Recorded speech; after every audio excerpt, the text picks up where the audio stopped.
If you're going to make videos, and if you're already making videos and you are primarily focusing on Facebook and Instagram, you're missing a huge opportunity because YouTube is where the people are looking for your real estate information.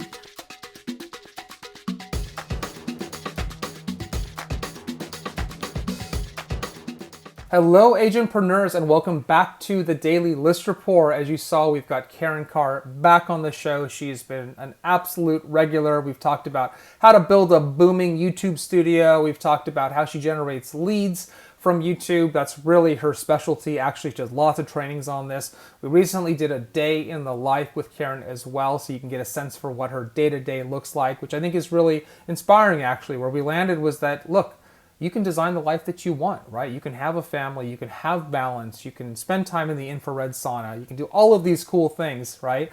And you can still have a productive and thriving business. Today, we're going to talk about her strategy for creating YouTube content on the local level. And I think it's really interesting stuff. So we're going to talk about her channel, Georgia Coast Homes by Karin Carr. There's a bunch of great content there. That's what we're going to talk about today. So please go there and subscribe. Her other links are below. And if you like getting this kind of content and insight from top agents across the country, please consider subscribing to this account and click that little bell so you're notified of all future episodes. And a new thing, and I promise we'll be done with the pleasantries after this, recently set up an Instagram account where I'm sharing some clips. We don't always have time for the full episodes, so give me a follow at Randy Shiozaki for some clips and tips. All right, without further ado, let's bring Karin back on the show. Hello, Karin. Hello. Thank you for having me back again. I feel like I'm on Johnny Carson, where I'm like a repeat guest. You are. You're a total regular. Absolutely. And I totally dated myself by saying Johnny Carson. And most of the people will be like, who's that? No, I know who it is, so I'm right there with you. I just recorded an episode of the show recently, and I made reference to Cheers and Seinfeld and something else. And I was like, uh-oh, some people probably don't know what Cheers is. I'm sure Cheers, they know Seinfeld, no. but Cheers maybe not so much. So, Karin, let's do a quick intro. Let's start here. You're a regular on the show. Everybody knows who you are. YouTube is your specialty. But what people may have forgotten is that you've spent a lot of your career as a real estate agent moving to different markets. What a terrifying thing for an agent who's like, people know me here, right? I've built a brand and a reputation, and now I'm going to move? How in the world do I start over? So give our agents a little context there. Yeah, I got licensed in 2005 in Northern California, and we lived there for 9.5 years before we decided to relocate cross country so we could be closer to family. And at the time, that was during the big crash. So I was a heavy hitting REO listing agent. And back in the day, there would be days when I woke up and I had 4 different emails saying, here's your new listing, go over there and get it. And at one time, I remember I had 20 that were active on the MLS and another 20 that were in coming soon status. And I was just like running around like a chicken with my head cut off all of the time. And then to move cross country, you go from being a pretty big fish in a small pond to going to this market where you have zero name recognition and you have no sphere and you have no anything, no signs in the dirt, no clients, nobody to call. And it was pretty humbling that when I first moved to Hilton Head, I was there for 15 months, I think. The first 6 months, I just took time off to get the house situated, get the kids set up in school. Then I had to get licensed in Georgia. Then I had to find South Carolina. I had to get a brokerage to join.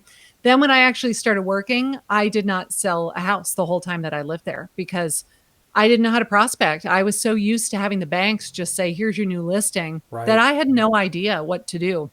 So I went back to all of the old school stuff like farming and door knocking and open houses and cold calling for sale by owners and all of those things. And then we moved again. And then we moved to Atlanta and I had to do it yet another time. And then after 2.5 years in Atlanta, we moved to Savannah. So yes, I became the old pro at having to relaunch yourself in a new market. I do not recommend it. Really avoid it if you can. It was not fun.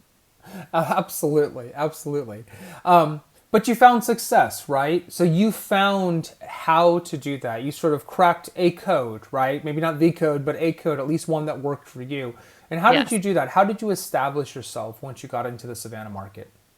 Well, it actually started in Atlanta. I started making YouTube videos only because I felt like when I'd finally get a client that I was working with, They always ask the same questions, especially when they're first time clients or first time buyers. They tend to ask the same questions over and over again. So I thought, what if I made a YouTube video and I just answered this question and I put it up there? And there was no strategy, there was no consistency. It was literally, I feel like I've answered this question probably 300 times in the last 5 years. So why not just make a video? And then when somebody asks me, I can say, oh, I did a video about that once. Here's the link. So Mm-hmm. I was making these videos. Then we moved to Savannah, and somebody called me within the first week that we were there and said, we found your YouTube channel. We watched all of your videos. We feel like we know you already. We're going to move to Georgia and we want you to help us when we get there. And I'm approved for this much money. And I Wow. want you to be the agent that represents us. And it was so eye opening to me that in all of the years that I had been in real estate, nobody had ever just picked me off of the internet before. Not Right. ever. And so, I mean, I'd gotten internet leads, but they were not like this. They were kind of like, I was interested in your listing at, 123 Main Street and tell me more about this house. But they're more interested in the house than they are interested in you specifically. Yeah. This guy said, we found you. We want you to represent us. And when I said, well, bad news, I just moved 5 hours away. I was in Atlanta last week, but now I'm in Savannah. I'm all the way across the state. I can't help you. They were very disappointed. And that was such a huge aha to me that was all because of video.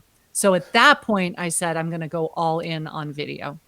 And Karen, we've talked about this before, right? But back at that time, you didn't have the following that you have today, right? It was much smaller following back then. You don't have to have, I guess the point is, you don't have to have thousands and thousands or tens of thousands of people subscribed to your channel to start generating real business.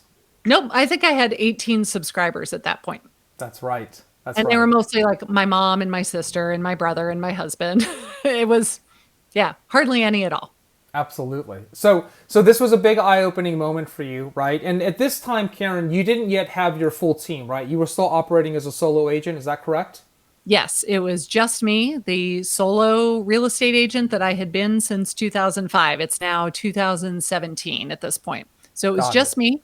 Started making videos. I figured if I made one video a week and I put it on YouTube and I treated it as though YouTube is a search engine because it is, and Hmm. people are out there searching for how much money do I need to buy a house? What is earnest money and when does that check get cashed? How long will it take me to sell? What is the market doing? I figured if I was making videos like that were answering these questions that people have, and if they're doing a Google search and then my video shows up in the search results, they're going to want to click on it because who wouldn't want to watch a 3-minute video versus read some big boring article on, Kiplinger's or Redfin or Zillow or something like that.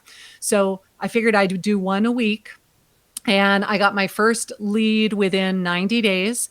And within 6 months, that's where almost all of my business was coming from. And within a year, I went to my broker and said, I am so busy. I don't know what to do. I need to form a team. Who should my first hire be? And now it's been not even 4 years. We are now in Savannah, Hilton Head, Augusta, and just recently expanded into Atlanta as well. So I have a team of 6 agents. We serve all of these different market areas, and 100% of our business is inbound, people finding us and coming to us so that we are not chasing people who don't want to be chased. That's amazing. It's amazing. And one of the reasons why I wanted to do this episode specifically with you is there's a bit of a transition, right? So as we've talked about, you have your Karin Carr channel on YouTube, great channel, great content, but you also have this Georgia Coast Homes by Karin Carr. What's interesting about that is it's clearly your team, right? But you're leveraging your name, which I think is really smart. And if you look at, and I'm showing it on the screen right now, if you look at the content on this channel, it's not just all Karen, right? You're actually leveraging your team to create content and you're doing some really hyper local things, which I think are great.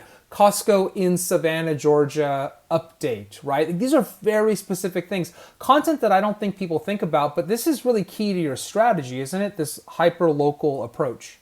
Yeah, absolutely. At the beginning, it was more broad real estate topics like what is the escrow process and how long does it take to close on a house? And should I buy or should I build from scratch?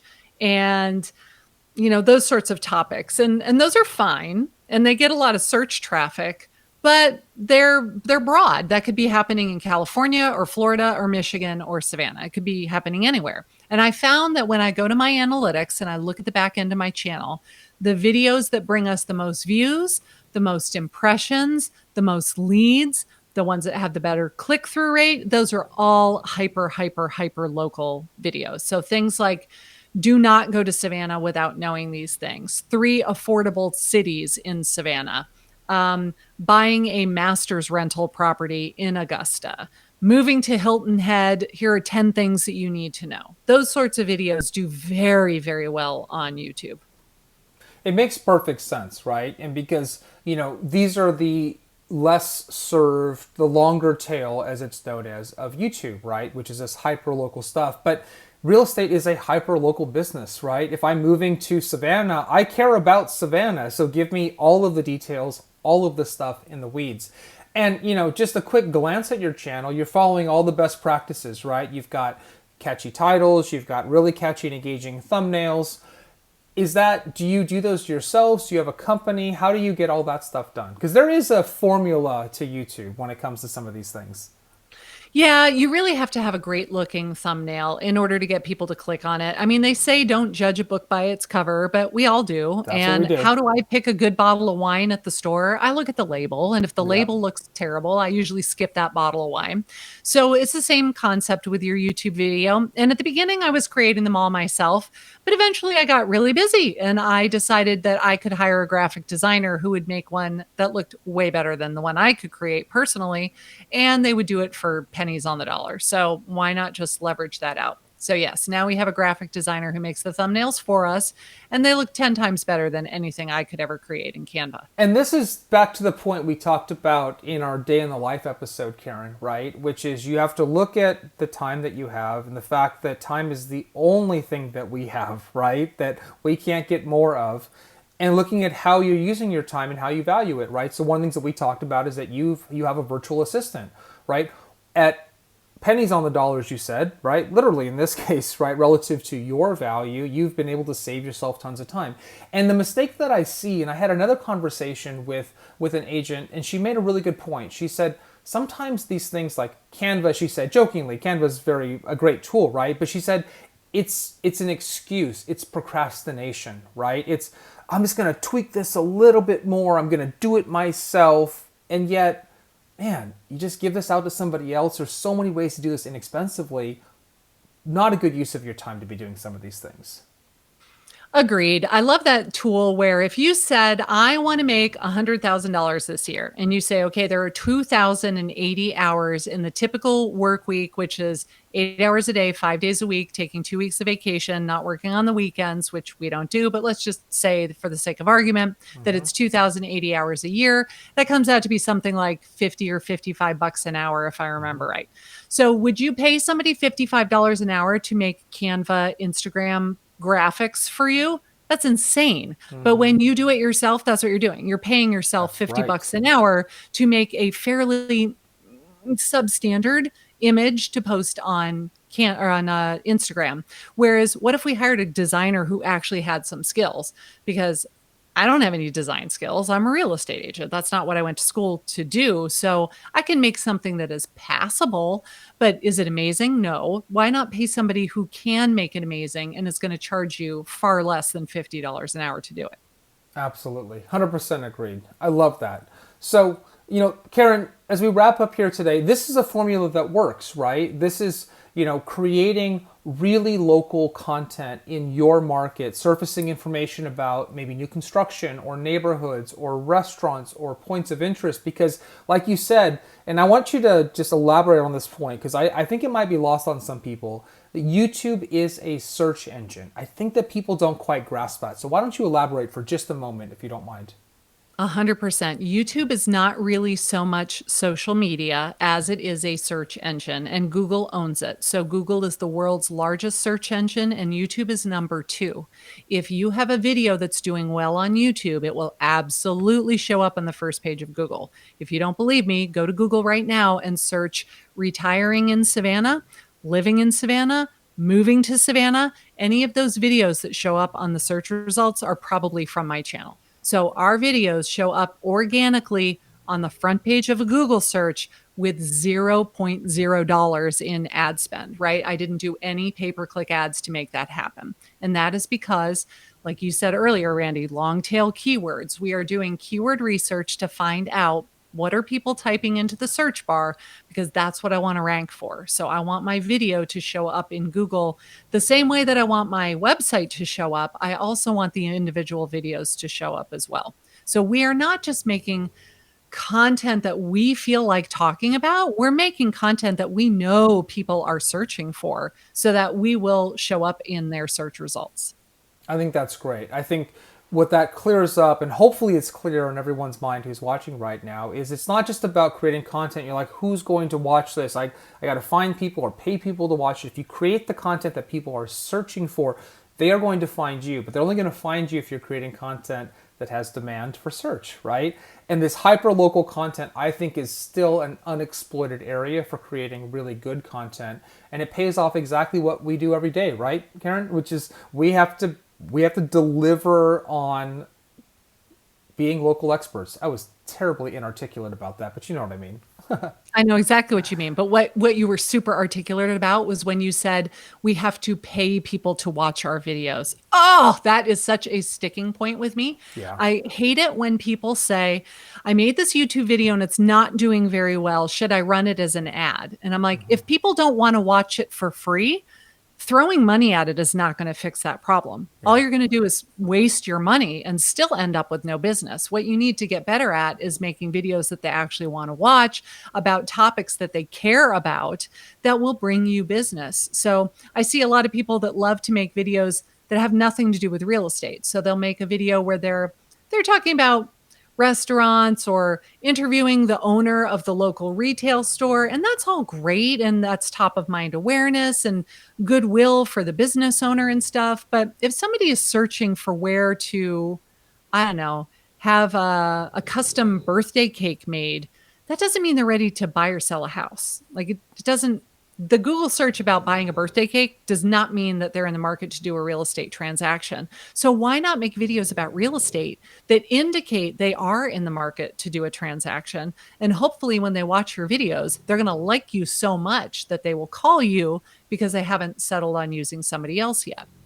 Well said. Well said. And I finally got to hear Emma snoring in the background. I love it. It's so adorable. It's I keep amazing. trying to mute my microphone. Oh, my dog It's weighs great. 175 pounds. That's When amazing. she snores, she sounds like a full-grown man. And man, she goes to town when I'm on a Zoom call.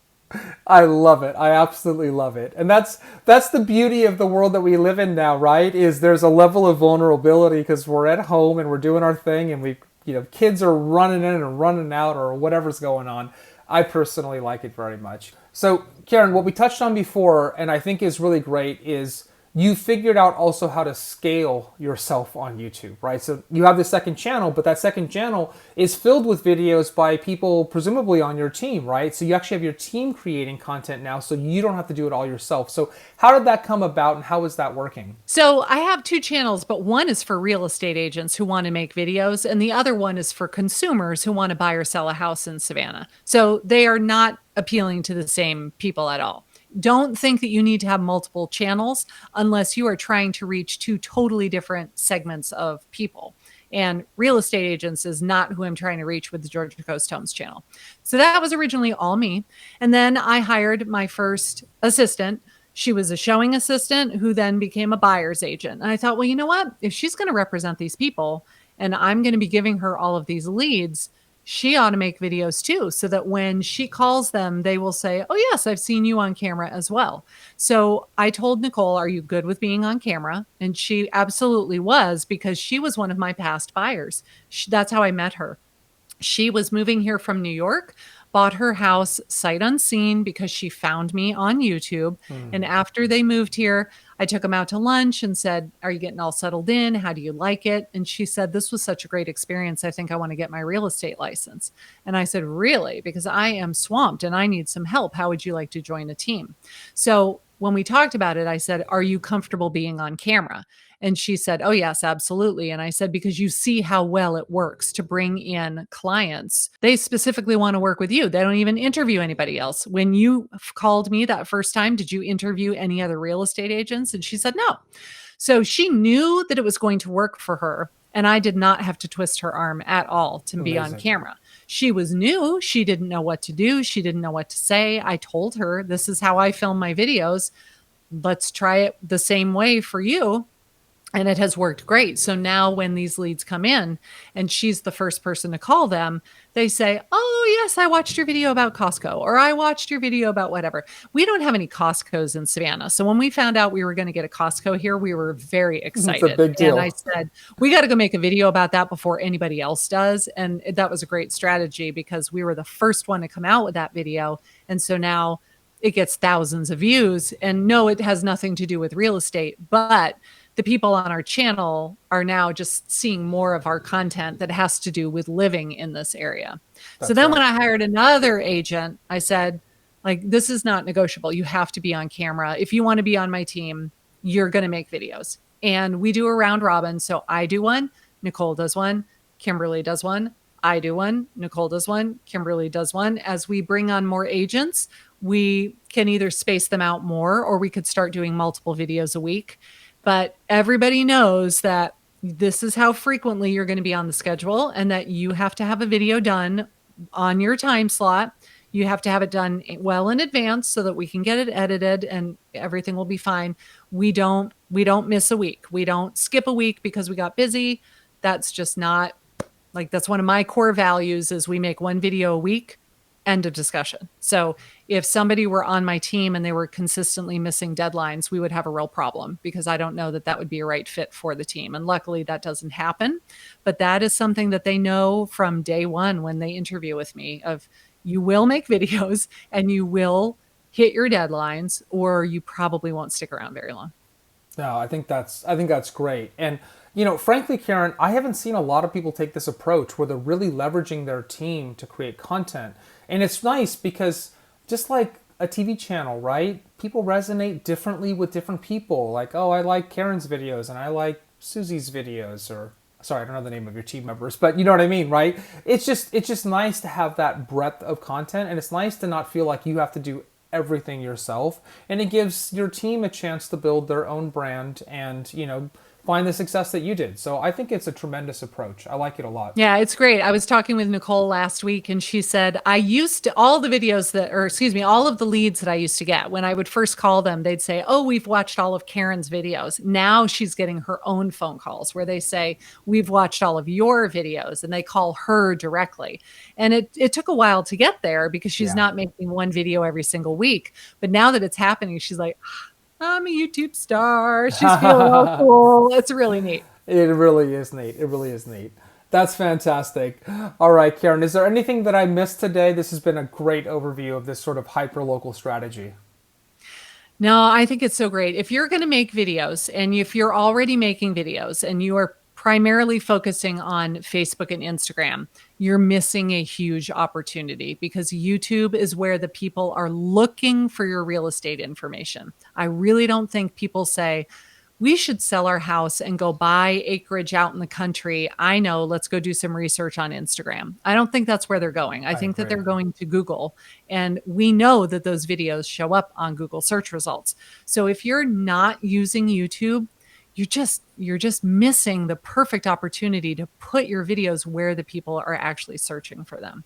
So go Well make a said, YouTube Karen. video. It's nothing to be scared of. It really isn't. Really isn't. And if you want some tips and tricks and playbooks, go to Karen's YouTube channel, link below, and you've got a bunch of great resources available as well. Karen, thank you so much, as always, for your generosity and your time in sharing these learnings with all of our agents out there.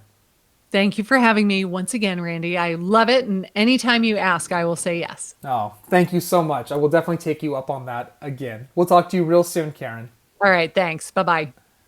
All right. Well, there you have it. Another great episode with Karen. I love this approach. We know this is a hyper local business. It's all about what's going on right around you. I mean, it's so local that, some of you agents are specialize in neighborhoods of cities, right? Not even just cities or massive markets. Like, it can be that local. And People are looking for this information, so definitely take that to heart, this idea that YouTube is a search engine.